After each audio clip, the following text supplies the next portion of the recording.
L'Institut d'administration publique du Québec présente les finalistes du prix Collaboration scientifique.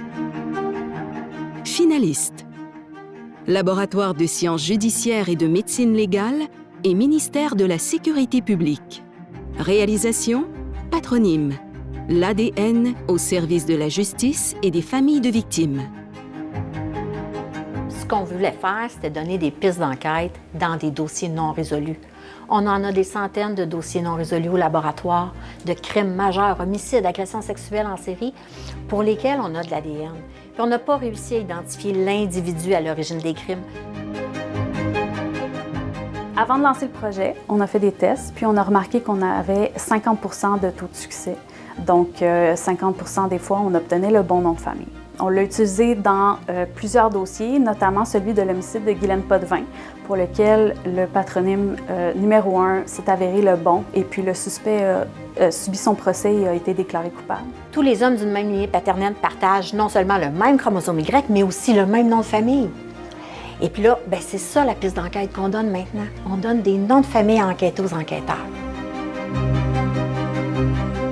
Ça nous fera plaisir de partager nos expériences et nos expertises avec l'international pour qu'ils puissent avoir aussi ce merveilleux outil que le laboratoire a créé et innové.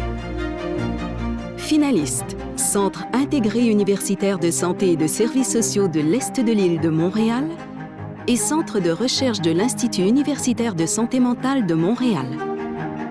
Réalisation: mise à l'échelle de projets de recherche en santé mentale numérique, ainsi que les travaux d'évaluation et de sélection des outils via la mise en place du comité provincial. L'objectif du projet, en fait, c'est de développer des applications mobiles, des sites web, des plateformes, des auto-soins pour la population du Québec et surtout d'en faire la validation scientifique pour qu'on puisse proposer à la population du Québec des outils qui sont sécuritaires et pouvoir les implanter dans la pratique clinique au quotidien. Donc, 15 années d'expérience en développement d'outils numériques acquises au centre de recherche nous a permis de contribuer au CETI en développant notamment une grille d'évaluation, donc incluant tous les critères qui vont de l'évaluation clinique à l'évaluation scientifique jusqu'à la sécurité et le degré d'engagement des utilisateurs, par exemple, et qui nous a permis de transmettre cette grille-là à un comité d'évaluation et de sélection des outils provincial.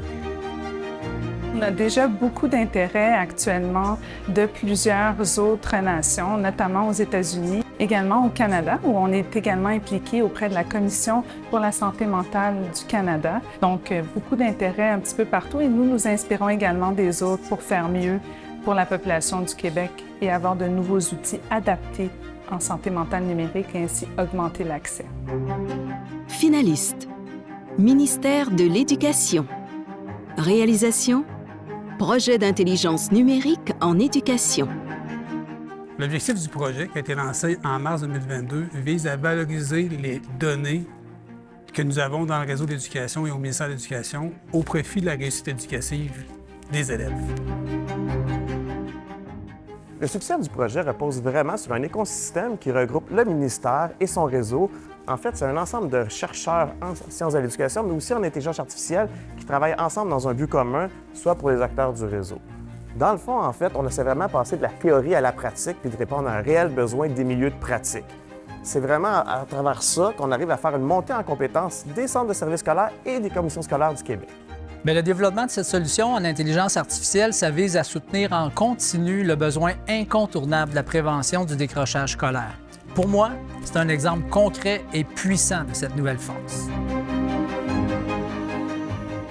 Avec cette initiative, on souhaite positionner le Québec en tant que leader de l'intelligence artificielle responsable en éducation, notamment par le partage de bonnes pratiques dans les domaines avec d'autres réseaux de l'éducation, mais aussi à l'échelle internationale.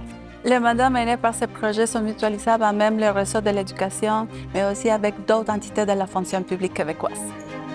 Les partenaires des prix d'excellence de l'administration publique du Québec souhaitent bonne chance à tous les finalistes.